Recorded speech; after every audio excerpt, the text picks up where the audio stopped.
Thank you, Madam Chair, and through you to the members of this committee. It's always difficult to speak after the Senator.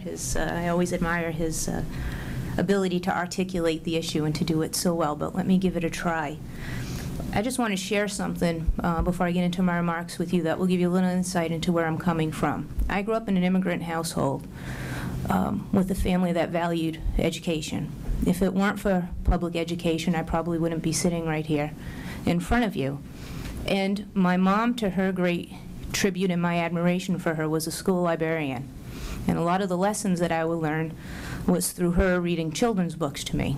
And perhaps one of my favorites was the one in which the people have to come to the emperor to tell the emperor that he has no clothes on. And I use that daily in my travels to the State House and my deliberations on bills. I think my generation and the quote-unquote Oprah generation refer to it as speaking truth to power. And it's a difficult thing. And I'm not going to lie to you and say, as a representative, it's an easy thing to tell people who are in a powerful position when they're wrong. But unfortunately, I'm giving that task today on behalf of my district. And I'm proud to say that there are some other people, in addition to Senator Torr and I and some others who will come after us, who commented on this very situation today. Let me just quote the governor for a second. His quote today was, "Rather than defending the process and leaving the community feeling unheard and disrespected, it would seem a better course for everyone to start over." Mark Keenan, the spokesperson for the Charter Public School Association, said, "We are deeply troubled by this apparent political interference in the charter process. This kind of political interference demeans the work of charter applications who are put through a vigorous and expensive process."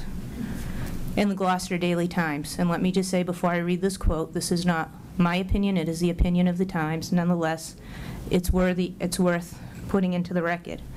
"Paul, given your admission regarding the Gloucester Charter School application and Mitchell's going against the recommendations of his own staff, it is clear that neither you nor Mitchell nor the charter process have any credibility regarding this approval.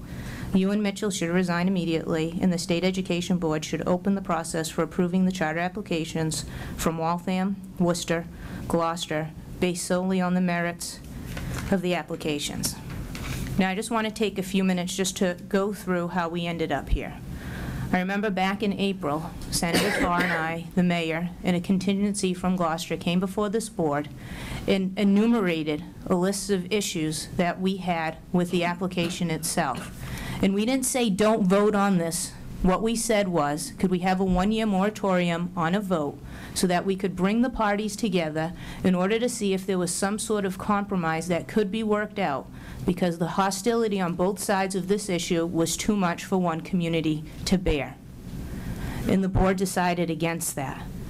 Person after person still came forward and said, this is problematic for our community. It is dividing our community. We implore you, we beg you, we ask you to give us an opportunity to come up with a better solution. And that fell on deaf ears.